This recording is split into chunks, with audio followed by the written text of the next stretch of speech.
Buen día, bienvenidos a Postdata. Es jueves 11 de diciembre, le tenemos las noticias. Tras 5 días desaparecido, el coordinador distrital del Partido del Trabajo en Apatzingán, Agustín Solorio Martínez, fue localizado sin vida al interior de un vehículo BMW abandonado en un tramo carretero del estado vecino de Guanajuato. El dirigente estatal del PT, Reginaldo Sandoval Flores, exigió que se realice una investigación a fondo para dar con los responsables del crimen, pero denunció lentitud y falta de coordinación en las acciones de búsqueda. El gobernador Alfredo Ramírez Bedoya aclaró que Cotija fue escenario de un enfrentamiento entre civiles armados que dejó un saldo de 3 personas muertas. Descartó un ataque contra la policía municipal.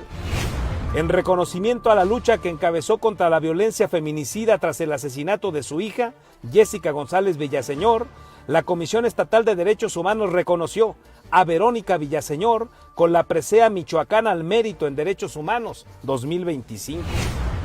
Villaseñor Ferreira denunció que el Poder Judicial del Estado no ha acatado el mandato de la Suprema Corte de Justicia de la Nación, que revocó la disminución de la sentencia a Diego Úric Mañón Melgoza y ordenó dictar una nueva resolución. La viuda del líder limonero Bernardo Bravo Manríquez, asesinado el pasado 20 de octubre, exigió que el crimen sea investigado bajo el enfoque de defensor de los derechos humanos.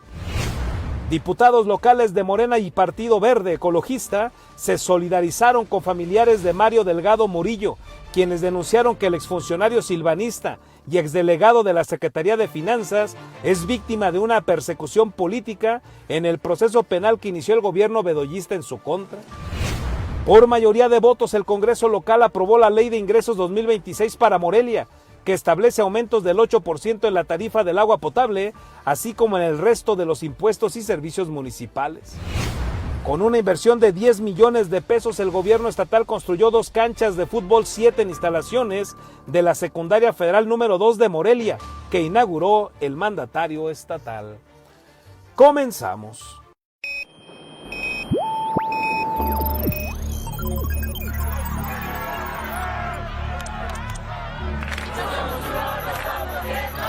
America will again. Alerta.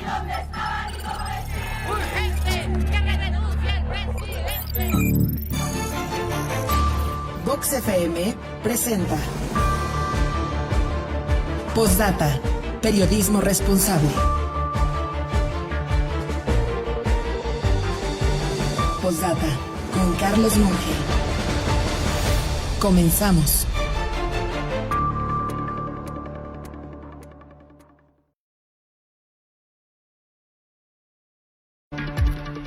Buen día, gracias por estar con nosotros en esta mañana de jueves 11 de diciembre. Un gusto saludarle, somos Postdata, hacemos periodismo responsable, estamos con usted a través de la señal de Vox en el 103.3 de su FM, listos ya también en la plataforma Facebook donde usted nos encuentra como postdata.news, y también saludamos a quienes nos sintonizan en Radio Tele, en el canal número 8 del Telecable, en este caso en punto de las 8 de la mañana. Bienvenidos todos a esta mañana que se siente fría, de nueva cuenta, 10 grados en este momento estamos arrancando, pero el airecito está poniéndole ahí un poco más de intensidad y nos hace percibir pues una mañana fría para que usted lo tenga en cuenta. Nos dice el meteorológico que va a ser un día preponderantemente nublado, aunque también vamos a tener periodos de sol para que usted lo tome en cuenta, los periodos de sol sobre todo por la mañana. Vámonos con las noticias porque pues de nueva cuenta hay mucho que platicarle, mucho que informarle. Y comenzamos con esta desafortunada porque tras 5 días desaparecido, el coordinador distrital del Partido del Trabajo en Apatzingán, Agustín Solorio Martínez, fue localizado sin vida al interior de un vehículo BMW abandonado en un tramo carretero del estado vecino de Guanajuato. El político michoacano, reportado como desaparecido el pasado 5 de diciembre, fue localizado sin vida en la madrugada de este miércoles dentro de este vehículo que ya le comentaba, abandonado en un tramo rural de la carretera Cerro Prieto El Paraíso, en el municipio de Romita. De acuerdo con el informe de la Dirección Municipal de Protección Civil, la alerta ingresó al sistema de emergencias 911 a la 1:40 a.m. cuando se reportó este automóvil estacionado de forma irregular. Al trasladarse al sitio, la unidad de protección civil número 5 encontró a este BMW negro detenido a la orilla del camino, sin placas visibles ni documentos. En el asiento del conductor yacía un hombre inconsciente. Los rescatistas confirmaron que ya no contaba con signos vitales. Minutos más tarde, las autoridades estatales corroboraron que se trataba de Solorio Martínez, de 47 años de edad, cuya desaparición había sido denunciada en Morelia y motivó la emisión de una ficha de búsqueda, así como pronunciamientos de su partido.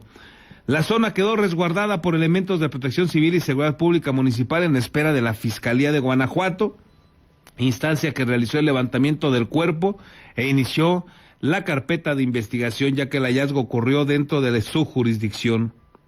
Versiones extraoficiales indican que el cuerpo presentaba señales de violencia. Las autoridades michoacanas señalaron que, aunque la alerta de búsqueda se generó en el estado, será la Fiscalía de Guanajuato la responsable de conducir las indagatorias, dado que el hecho se registró en esa entidad. Descanse en paz Agustín Solorio Martínez, coordinador distrital del Partido del Trabajo en la región de Apatzingán, donde pues también en los últimos días se han reportado balaceras, enfrentamientos, igual que en Cotija, pese al plan Michoacán, pese al discurso pues un tanto sobrado, un tanto ganador que suele tener la presidenta Claudia Sheinbaum y Omar García Harfuch, pues esta es la terrible realidad. En paz descanse Agustín Solorio, y un abrazo fraterno, solidario a su familia, a sus amigos y a los integrantes también de su partido político. Al respecto, el dirigente estatal del Partido del Trabajo, Reginaldo Sandoval Flores, exigió que se realice una investigación a fondo para dar con los responsables del crimen, pero denunció lentitud y falta de coordinación en las acciones de búsqueda. El dirigente estatal del Partido del Trabajo, Reginaldo Sandoval Flores, denunció lentitud y falta de coordinación en la búsqueda de su compañero Agustín Solorio Martínez, localizado sin vida en el estado de Guanajuato, y exigió que se realice una investigación a fondo para dar con los responsables del crimen. Sandoval Flores lamentó, pese a que se activó el reporte de desaparición, no hubo un exhorto inmediato entre las fiscalías ni una intervención oportuna de las fuerzas federales, lo que pudo haber marcado la diferencia para encontrarlo con vida. Hizo exhorto inmediato a la Fiscalía de Jalisco y a la de Guanajuato, y que la instancia federal, a pesar de que está el programa de paz y justicia para Michoacán, que tiene ahí muchas fuerzas de seguridad, pues no se aplicaron a buscarlo para encontrarlo con vida, y ahora ya sabemos que lo encontraron en Guanajuato, en su vehículo sin vida, pero que pues es reciente el asesinato. Entonces si se hubieran aplicado lo hubieran alcanzado a encontrar con vida.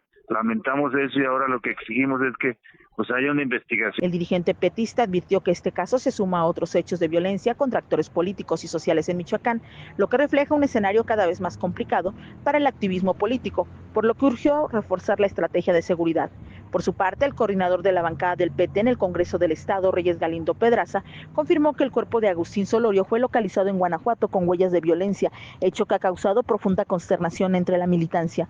El legislador exigió que se esclarezca este homicidio y todos los actos de violencia que afectan a la entidad. Doblemente doloroso el llamado, y la exigencia es de justicia para que se esclarezca y todos los homicidios dolosos, todos los feminicidios, todos los actos de violencia que acontecen en la realidad michoacana, y para que se dé con los responsables. Me parece que debe de haber sanciones ejemplares para todos los responsables en este tipo de delitos, pues que hagan saber al delincuente, a estas gentes, pues que si se meten con la justicia, con las personas, van a enfrentar muy caro el tema. Galindo Pedraza reconoció que este crimen impacta en el ánimo del partido y de sus actividades en distintas regiones del estado, especialmente en zonas donde la inseguridad persiste, pero afirmó que el PT mantiene la esperanza de que las estrategias de seguridad de los gobiernos federal y estatal comiencen a dar resultados. Finalmente, tanto el dirigente estatal como el legislador coincidieron en que Agustín Solorio nunca les manifestó haber recibido amenazas. Señalaron que era una persona dedicada al trabajo político, al campo y a su familia.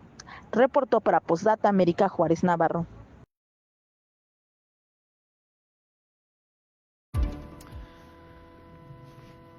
Mientras tanto, en otro punto de Michoacán, también complicado, también en disputa por grupos criminales, me refiero a Cotija.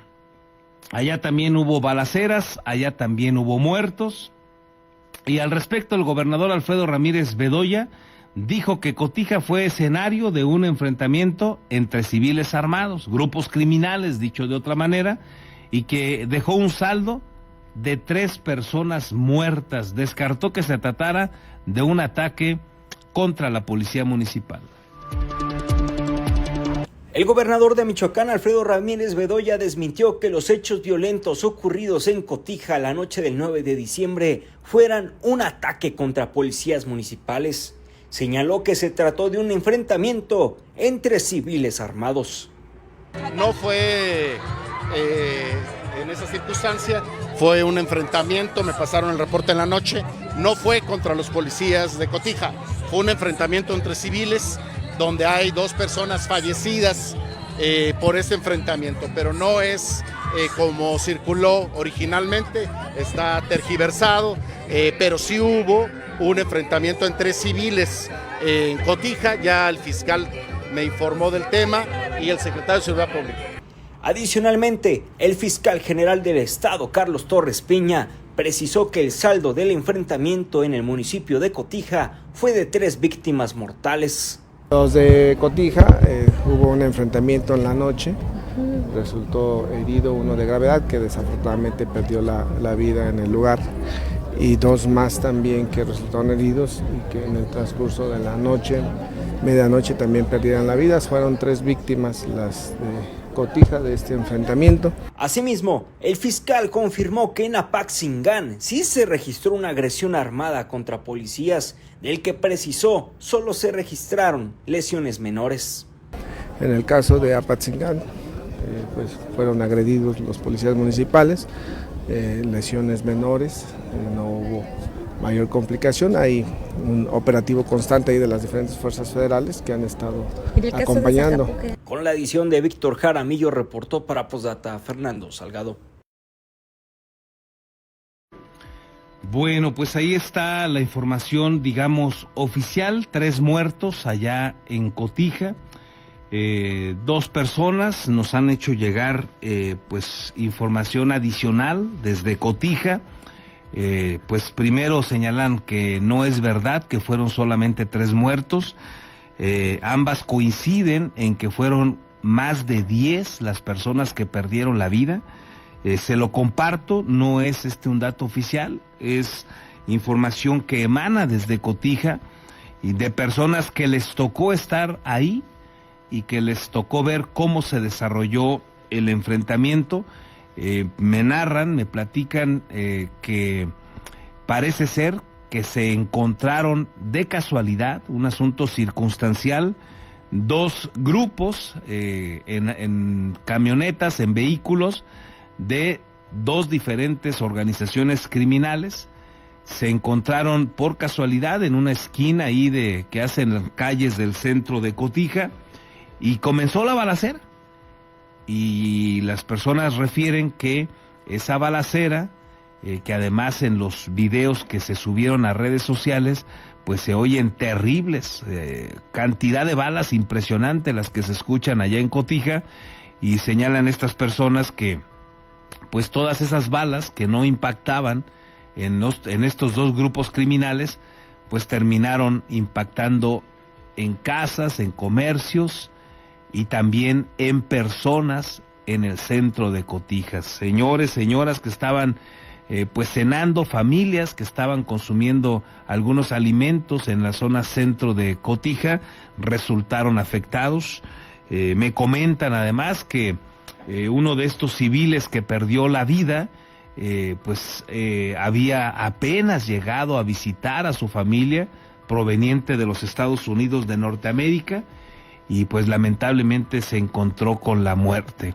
Grave lo que está pasando, vamos a ver si este número se actualiza por parte de las autoridades que reconocen 3 muertos al momento, pero vecinos de Cotija, un par de ellos que por obvias razones nos piden guardar el anonimato, nos comparten que cuando menos, así me lo ponen, cuando menos 10 muertos, civiles que no tenían absolutamente nada que ver, gente de bien que perdió la vida, pero también de los grupos delictivos que se enfrentaron. Así es que ellos hablan de cuando menos 10 personas muertas, dice la autoridad que son solamente 3. Y ya 3 es una desgracia por todos lados. Así es que terrible el panorama de lo que ha sucedido en las últimas horas en Coahuayana, en Apatzingán, en Cotija y así en varias partes del territorio estatal,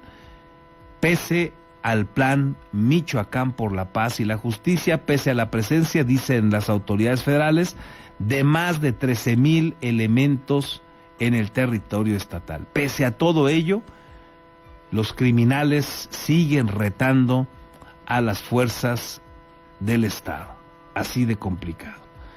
En otros asuntos, en reconocimiento a la lucha que encabezó contra la violencia feminicida tras el asesinato de su hija Jessica González Villaseñor, la Comisión Estatal de los Derechos Humanos reconoció a Verónica Villaseñor con la presea Michoacán al Mérito en Derechos Humanos 2025.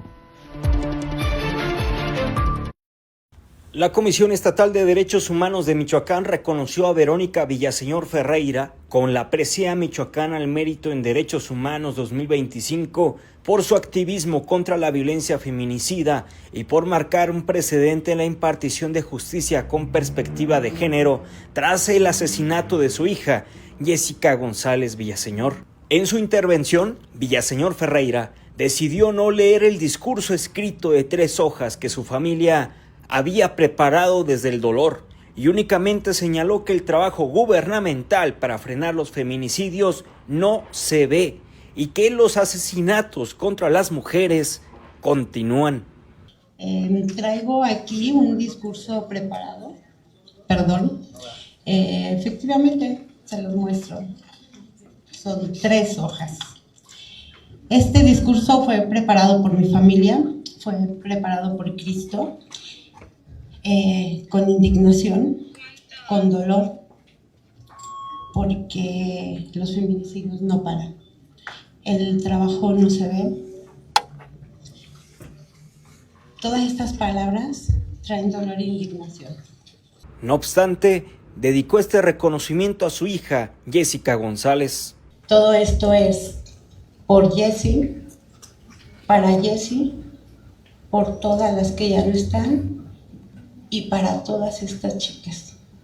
Por su parte, el presidente de la Comisión Estatal de Derechos Humanos, Josué Alfonso Mejía Pineda, destacó el ejemplo de Verónica Villaseñor para transformar la atención hacia la ciudadanía y dejar precedentes importantes en Michoacán. Y el día de hoy, justamente, quisimos entregar esta presea junto con los miembros porque es un reconocimiento a usted y a la ciudadanía, que nos ponen de ejemplo que tenemos que cambiar las cosas, que tenemos que transformar las cosas.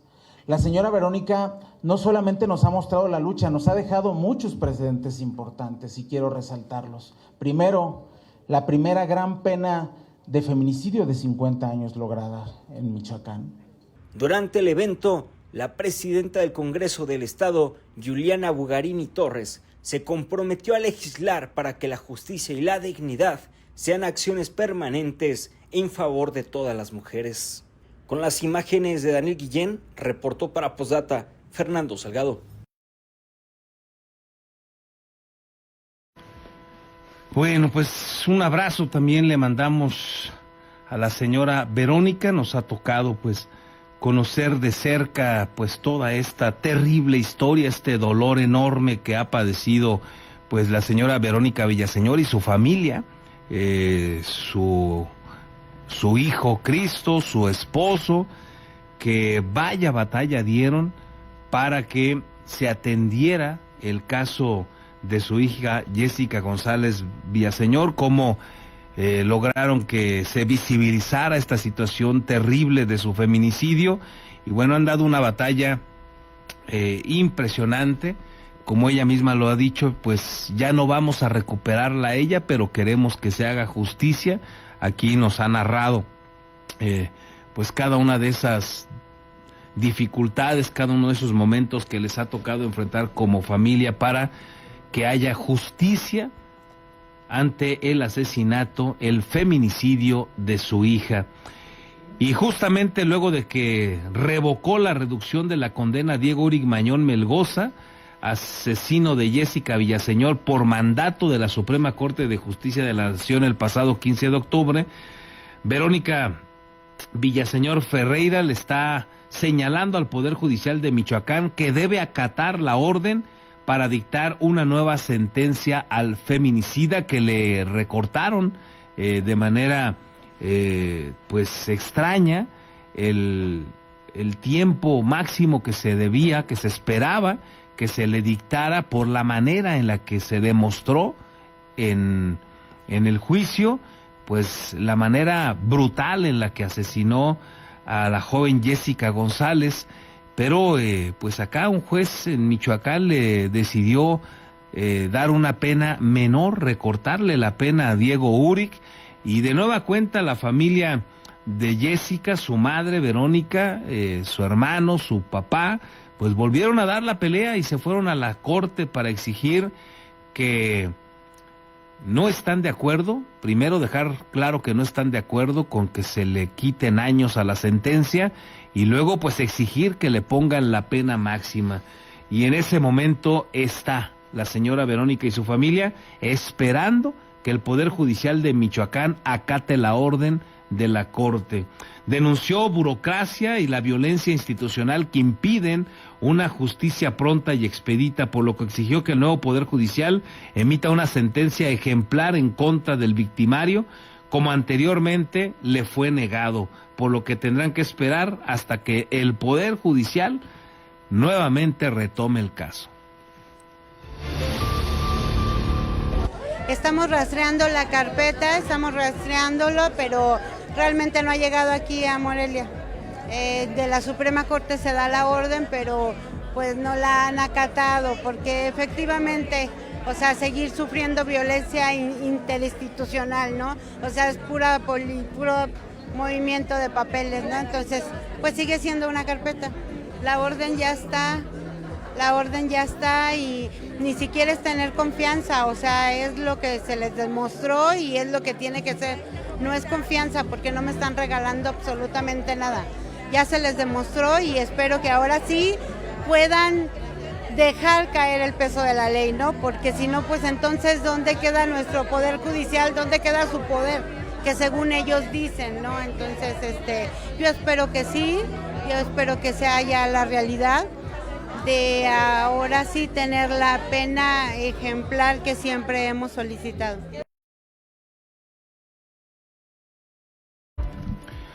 La viuda del líder limonero Bernardo Bravo Manríquez, asesinado el pasado 20 de octubre, exigió que el crimen sea investigado bajo el enfoque de defensor de los derechos humanos. Amelie Giselle Navarro Lepe, esposa del activista y dirigente limonero Bernardo Bravo Manríquez, exigió que el homicidio de su esposo sea investigado bajo el enfoque de defensor de derechos humanos al tratarse de un líder social que encabezaba la lucha por los derechos económicos y colectivos del sector limonero en el Valle de Apaxingán.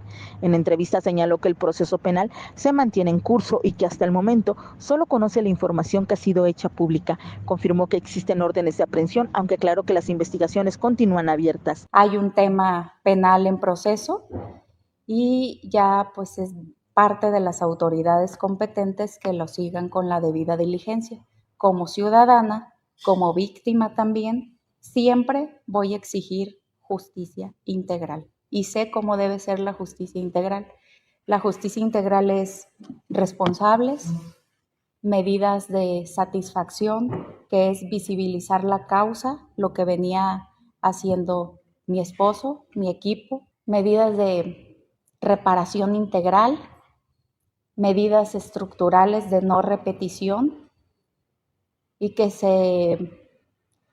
se tomen medidas y que se vea cómo está también la situación en la región del Valle de Apatzingán. Navarro Lepe explicó que la justicia integral debe contemplar no solo sanciones penales, sino también medidas de satisfacción, reparación del daño, garantías de no repetición y el reconocimiento del contexto social en el que su esposo realizaba su labor. Subrayó que por ley las personas defensoras de derechos humanos deben contar con un estándar de protección reforzada, por lo que las autoridades están obligadas a realizar una investigación con debida diligencia reforzada. Destacó que Bernardo Bravo no solo era productor de limón, sino un activista social que defendía los derechos económicos, sociales y colectivos de los productores del campo. El legado de Bernardo es muy claro, su lucha conllevó muchos años y lo que vamos a hacer o lo que quiero que se haga es que sus mensajes sigan trascendiendo, su voz siga resonando, porque a final de cuentas es una exigencia legítima de la sociedad civil. La sociedad civil tiene derecho a exigir sus derechos, tiene derecho a buscar mejorar sus oportunidades. Entonces, creo que el mensaje de Bernardo no está apagado, su voz no está apagada y sigue actual en la lucha de los derechos colectivos, de los derechos económicos, sociales, de las personas productoras del campo, de las personas productoras de limón. Asimismo, sostuvo que el legado del líder limonero debe continuar. Finalmente señaló que confía en las instituciones, pero reiteró que seguirá exigiendo justicia desde todos sus ámbitos, como ciudadana, como víctima, como abogada, como defensora de derechos humanos y como esposa. Reportó para Postdata América Juárez Navarro.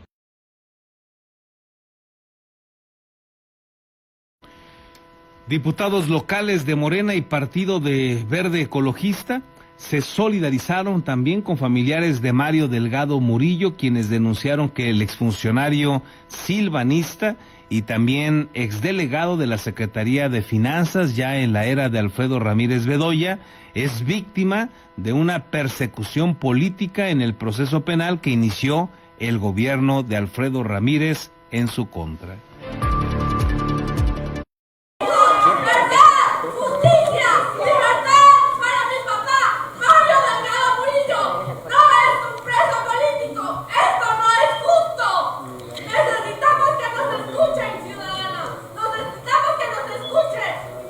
Entre reclamos de justicia, el Pleno del Congreso de Michoacán conoció la propuesta del diputado del Movimiento del Sombrero, Carlos Bautista Tafoya, para que se exhorte al Tribunal de Disciplina Judicial Federal a que revise la actuación de la jueza de control de Reclusorio Oriente, Patricia Sánchez Nava, en la causa penal 118/2025, que se inició tras la denuncia que presentó el gobierno del Estado por las presuntas irregularidades en la construcción de 7 cuarteles de la Policía Estatal, por un monto de 3.400 millones de pesos. En específico, expuso la situación que enfrenta uno de los exfuncionarios silvanistas, Mario Delgado Murillo, exdelegado administrativo de la Secretaría de Finanzas, quien fungió como responsable administrativo de Seguridad Pública en el gobierno de Silvano Aureoles Conejo. Ante la ausencia del legislador, dio lectura a la propuesta el secretario de la Mesa del Congreso, quien expuso que la familia acusó que la jueza de control no ha actuado conforme a derecho. Aunado a ello, refieren que se ha diferido y retrasado las audiencias solicitadas para revisar la medida cautelar impuesta, lo que constituye una violación directa al artículo 20 constitucional. La familia del ciudadano Mario Delgado Murillo hace una solicitud legítima y profundamente humana, que el proceso penal de su padre se conduzca sin arbitrariedades, con imparcialidad y respetando plenamente la presunción de inocencia. No piden privilegios, piden justicia. La familia Delgado Muñoz precisa que el ciudadano Mario Delgado Murillo es víctima de una persecución de carácter político y no jurídico. Aunque inconformes con la ausencia del diputado promovente, diputados de Morena y del Partido Verde Ecologista manifestaron su respaldo a la familia del exfuncionario. La legisladora del Partido Verde Ecologista y presidenta de la Comisión Legislativa de Derechos Humanos, Xóchitl Ruiz González, criticó que el diputado del Movimiento del Sombrero haya dejado sola a la familia. No obstante, aseguró que su comisión acompañará el proceso, para lograr que se haga justicia. No nada más por el caso de Mario Delgado, sino por todos los que tienen la presunción de inocencia, y por eso es importante que este Congreso atienda este tema como prioritario. Son muchas las gentes que hoy desafortunadamente están luchando por su libertad injustamente. Entonces, quiero pedirle nada más que como parte de esta comisión y en el cumplimiento no solo de este derecho, sino de todos los derechos a los que se refiere el artículo 19 y 20 de nuestra Constitución Política, para todos los que están siendo juzgados en este momento o investigados, tengan siempre a salvo sus derechos humanos. La morenista Itze Camacho Sapiaín se propuso como parte de la comisión que vigile el correcto desarrollo del proceso legal contra el exfuncionario estatal, mientras que su compañera de bancada, Sandra Olimpia Garibay Esquivel, criticó también la ausencia de Carlos Bautista. La bandera que ha agarrado el diputado Carlos Tafoya es únicamente mediática, porque en las últimas sesiones está ausente. Entonces yo creo que es una pena que venga, suba el montón de puntos de acuerdo, de iniciativas, y no esté presente a la hora de la realidad. Yo pienso que a nosotros nos pagan por venir a trabajar y no por llevar una lucha mediática en redes sociales. La coordinadora de la bancada de Morena, Fabiola Lanís Sámano, se solidarizó también con el exfuncionario denunciado por la actual administración estatal, emanada de este mismo partido político. Toda nuestra solidaridad para la familia del compañero Mario Delgado, decirles que esas son causas que nosotros hemos enarbolado y que vamos a seguir apoyándolas. Y sí, efectivamente, pedirle, Presidenta, que atienda en lo inmediato, si así lo considera, la Presidenta de la Comisión de Derechos Humanos, pero también la Comisión de Justicia, algún integrante, alguna compañera o compañero integrante de la Comisión de Justicia, en el entendido también de que, en nuestra opinión, estamos atravesando por un momento que nos permite, con un nuevo Poder Judicial, o tendría que permitirnos con un nuevo Poder Judicial, dar cauce legal y rápido este tipo de denuncias y de injusticias que se cometen en contra de algunos luchadores y ciudadanas y ciudadanos. Juan Carlos Barragán Vélez dijo conocer al exfuncionario estatal y estar seguro de que atraviesa por una injusticia. Conozco perfectamente bien a Mario Delgado Murillo desde hace muchísimos años. Sé que está pasando por una injusticia que esperemos pronto se pueda resolver, que se le dé un trato digno, porque no es posible que mientras otros están huyendo, él esté recluido sin tener una justicia pronta y expedita.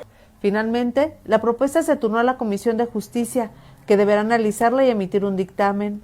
Mario Delgado y otros exfuncionarios silvanistas como Carlos Maldonado Mendoza, exsecretario de Finanzas, enfrentan procesos legales por los delitos de peculado, administración fraudulenta, asociación delictuosa y lavado de dinero. Con la edición de Víctor Jaramillo, reportó para Postdata Verónica García. Por mayoría de votos, el Congreso local aprobó la Ley de Ingresos para el 2026 para Morelia, que establece aumentos del 8% en la tarifa del agua potable, así como en el resto de los impuestos y servicios municipales, 8%.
Ya prácticamente, bueno, rápidamente déjeme ofrecerle una disculpa a usted que nos está siguiendo a través de Facebook y también en Radio Tele. Tuvimos ahí un problemita con la transmisión, ya recuperamos, estamos de regreso. Le ofrezco una disculpa porque para radio todo va normal. Pudimos escuchar los detalles de esta aprobación en el Congreso del Estado de la Ley de Ingresos para Morelia para el siguiente año, con un aumento, le repito, del 8% en la tarifa del agua potable, así como en impuestos y servicios municipales. Le ofrezco una disculpa a usted que nos sigue a través de Facebook y a través de Radio Tele, que tuvimos ahí una complicación, pero ya recuperamos y estamos de regreso. Y a prácticamente 3 semanas de concluir el ejercicio fiscal, el Congreso del Estado terminó con la aprobación de las leyes de ingresos municipales correspondientes al 2026, tras avalar las correspondientes a Álvaro Obregón, Indaparapeo, Irimbo, La Huacana, Lagunillas, Paracho, Queréndaro, Quiroga, Zaguayo, Salvador, Escalante, Tacámbaro, Jacona y Zamora. De acuerdo a las propuestas, los incrementos aprobados para cuotas y tarifas municipales, así como para el servicio de agua potable, van del 3 al 6%. Además de que en todos los casos se canceló el proyecto de cobro para corridas de toros, al recordar que están prohibidos los espectáculos públicos donde se cause sufrimiento físico a los animales. Sin embargo, en el caso de Jacona, su ley fue aprobada con el voto en contra de los 2 diputados del PRI y la abstención también de 2 legisladoras de Morena. Sin embargo, la coordinadora de los diputados locales del PRI, Adriana Campos Huirache, votó en contra de esta iniciativa por considerar el excesivo aumento del 15% a la tarifa del agua potable, inconformidad a la que se sumó su compañero de bancada, Guillermo Valencia Reyes. Es el motivo por el que votaron en contra en el caso de la ley de ingresos para Jacona. Ayer también, con una inversión de 10 millones de pesos, el gobierno estatal construyó 2 canchas de fútbol 7 en las instalaciones de la Secundaria Federal número 2 de Morelia, que inauguró el gobernador. El gobernador de Michoacán, Alfredo Ramírez Bedoya, inauguró 2 canchas de fútbol 7 en la Escuela Secundaria Federal número 2 de Morelia, que se construyeron con una inversión de 10 millones de pesos como parte del compromiso de rehabilitar el área deportiva de este centro educativo. En su mensaje, el mandatario destacó que en el marco del Plan Michoacán por la Paz y la Justicia se construirán 10 nuevas preparatorias para ampliar la cobertura educativa de los jóvenes michoacanos. Yo estuve aquí hace 1 año y medio, 2 años más o menos, y nos comprometimos a rehabilitar esta área deportiva de la Secundaria Federal número 2. Son 2 canchas de fútbol 7. Así que con mucho ánimo quiero decirles que no solo estamos haciendo canchas, sino vamos a hacer 10 nuevas preparatorias, 10 nuevos bachilleratos tecnológicos que estamos impulsando en el Plan Michoacán por la Paz y la Justicia, que la presidenta Claudia Sheinbaum nos ha encargado muchísimo. En representación de la comunidad escolar, el director de la secundaria, Rubén Trujillo García, agradeció al gobernador por cumplir su compromiso, lo que fortalecerá las capacidades deportivas de los jóvenes. Cada cancha tiene dimensiones de 55 por 35 metros, conforme a los lineamientos de la FIFA, y cuenta con enmallado, iluminación y pozos de absorción para garantizar su óptimo funcionamiento en beneficio de más de 600 estudiantes. Con las imágenes de Daniel Guillén, reportó para Postdata Fernando Salgado. Bueno, pues aquí lo que resulta pues extraño es el costo. 10 millones de pesos para 2 canchas de fútbol 7.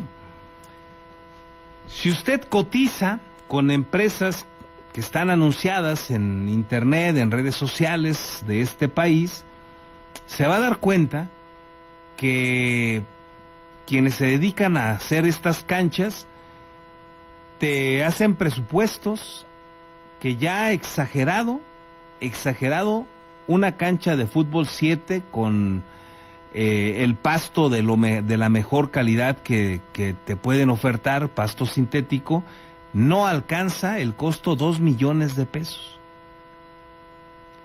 1,5 millones se quedan más o menos en el promedio. Vamos a incrementarle el tema de la luz, la colocación de luz LED para que queden, digamos, completas, y difícilmente le llegas a una inversión de 3 millones, 2,5 millones, posiblemente será un buen promedio.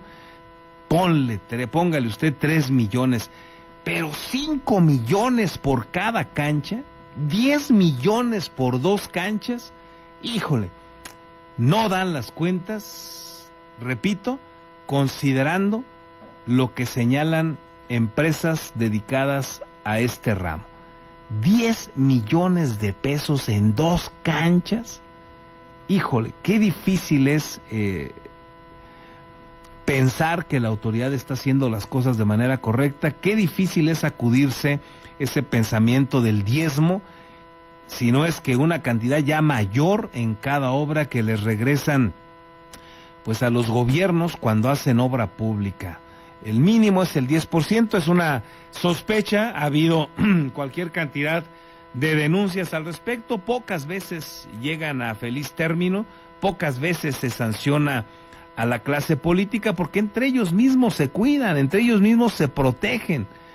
Por eso el gobernador pues tiene apuros de los suyos en el ámbito de la rendición de cuentas, por eso su compadre es el auditor superior de Michoacán. Y es que vamos a tratar de tener un dato más consolidado, pero 10 millones por 2 canchas. Si hubiese algún especialista, algún ingeniero, arquitecto que tenga una empresa en este sentido y nos esté escuchando, ojalá nos ayudara a tener más elementos, pero en una búsqueda rápida en internet, en redes sociales, que ahora se facilita y que te hacen cotizaciones así, o te dan parámetros, promedios. Te dicen también que dependerá de cómo esté el terreno, cuánto le hayas tenido que invertir para nivelarlo, y cuestiones como esas tienen algunas variaciones, pero con todo e iluminación 2,5 millones de pesos, y acá nos costaron el doble de lo que se presume en redes sociales. Pero vamos a seguir cotizando este tipo de canchas porque parecen exageradamente caras, 10 millones de pesos de inversión. En otros asuntos, luego de que la líder opositora de Venezuela, María Corina Machado, fue reconocida con el Premio Nobel de la Paz, el dirigente de Morena en Michoacán, José Antonio Mora González, el adorador de dictadores, en su posición de adorador, de persona que alucina con Nicolás Maduro, descartó riesgos de estabilidad en el gobierno venezolano y señaló que allá tienen una conciencia, escuche usted, patriótica muy avanzada. Se dijo convencido de que darán la lucha en defensa de la revolución bolivariana. Así el adorador de dictadores, como muchos que tiene Morena. No, ellos están organizados, se están organizando, tienen una conciencia patriótica muy avanzada, a diferencia de otros países de Latinoamérica, y estoy convencido que darán una batalla política y en cualquier medio que se les presente en la defensa de la revolución bolivariana.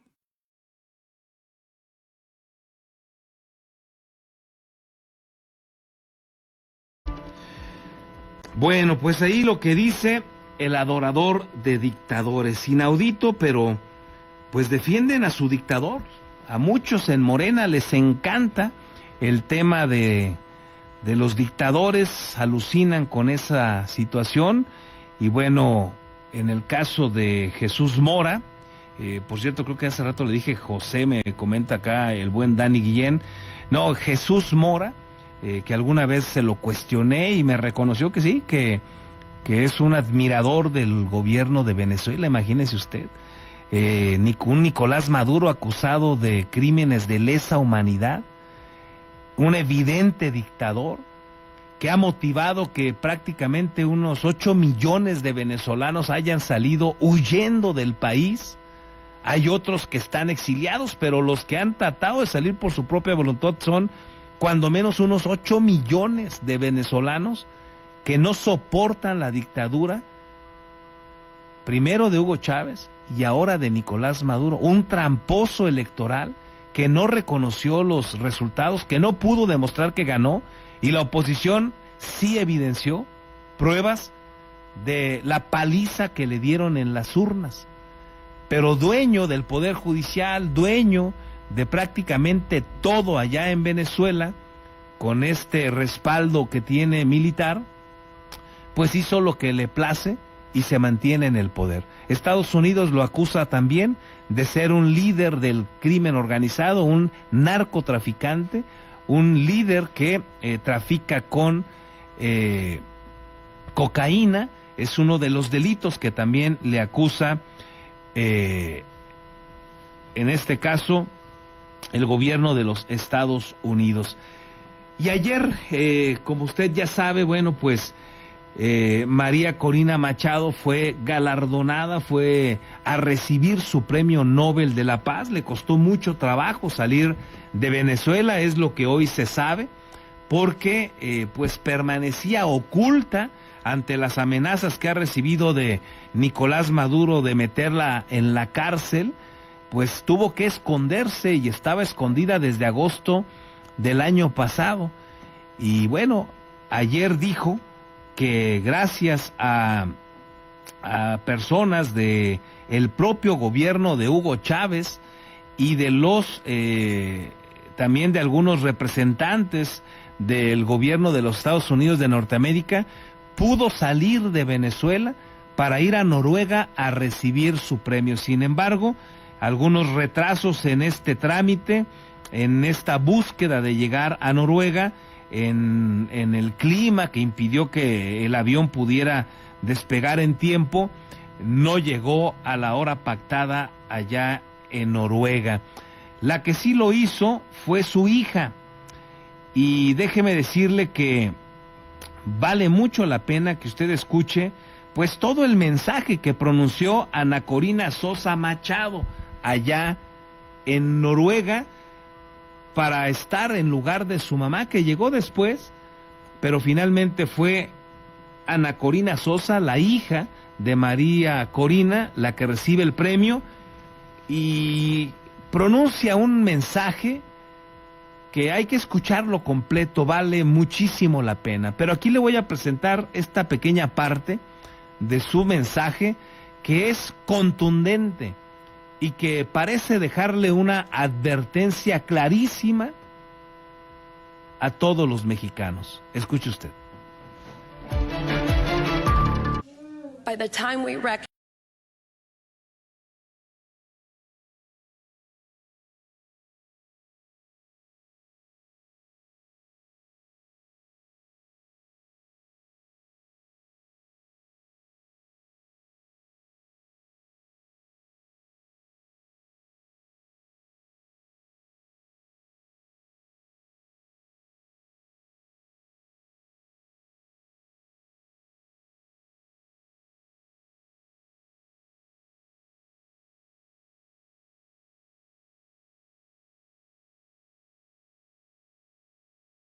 La riqueza petrolera no se usó para liberar, sino para someter. Se repartieron lavadoras y neveras en televisión nacional a familias que vivían sobre pisos de tierra, no como símbolo de progreso, sino como espectáculo.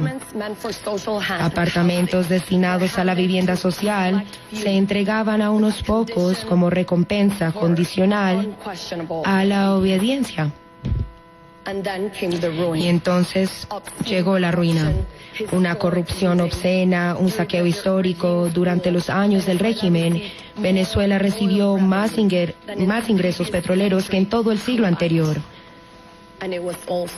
Y todo nos lo arrebataron. El dinero del petróleo se convirtió en un arma para comprar lealtades en el exterior, mientras que en casa se fusionaban con el crimen organizado y con grupos terroristas internacionales.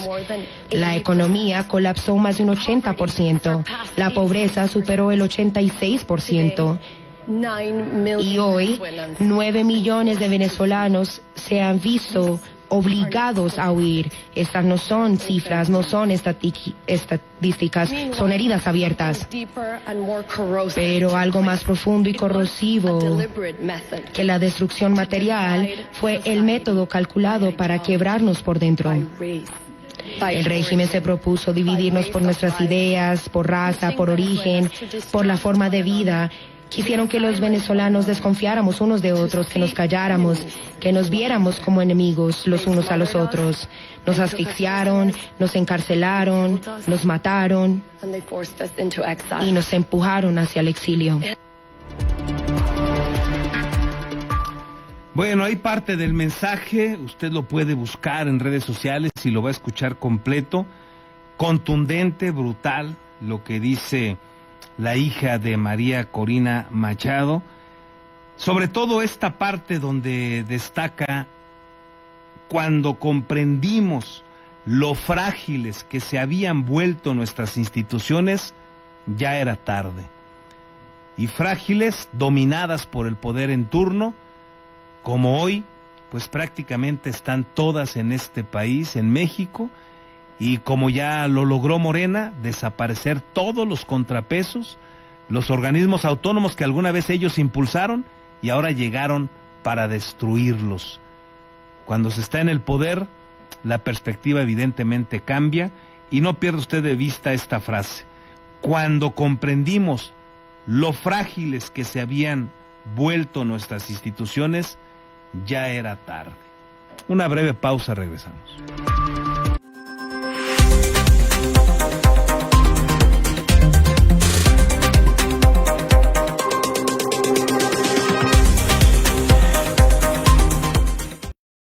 Beskid, asesoría profesional en seguros. Si necesitas proteger a tus seres más queridos, proyectar a futuro sin que nada te detenga o cuidar de tu patrimonio, estamos a tus órdenes en el número telefónico 4433 18 40 56 o bien en el correo electrónico armando@beskid.com. El licenciado Armando Dueñas Díaz, profesional en asesoría de seguros, espera su llamada.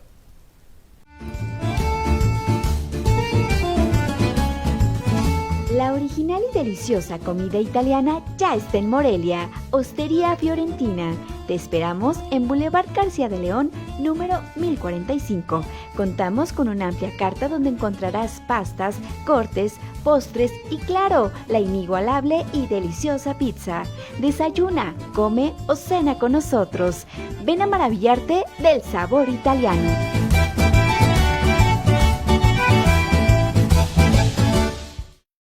Tortas Acueducto el 32 y medio. No te quedes con el antojo. Deliciosas tortas de milanesa, queso de puerco, salchicha, jamón, hawaiana y cubana, o bien una orden de milanesa. Puedes hacer tus pedidos al teléfono 4433 382499 de lunes a viernes de 10 de la mañana a 4:30 de la tarde.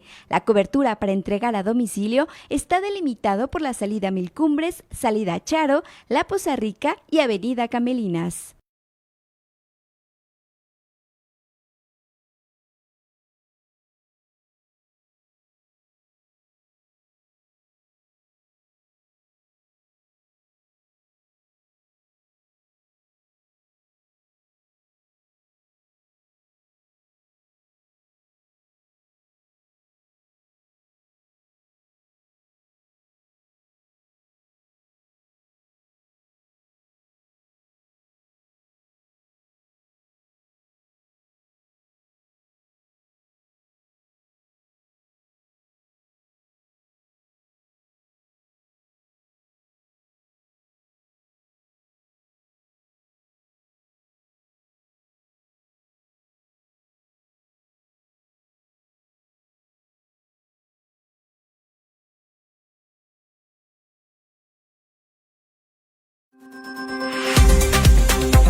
Ya estamos de regreso y solamente para decirle a usted muchas gracias por el favor de su atención. Nos encontramos por estas señales de nueva cuenta mañana. Por cierto, mañana ya viernes.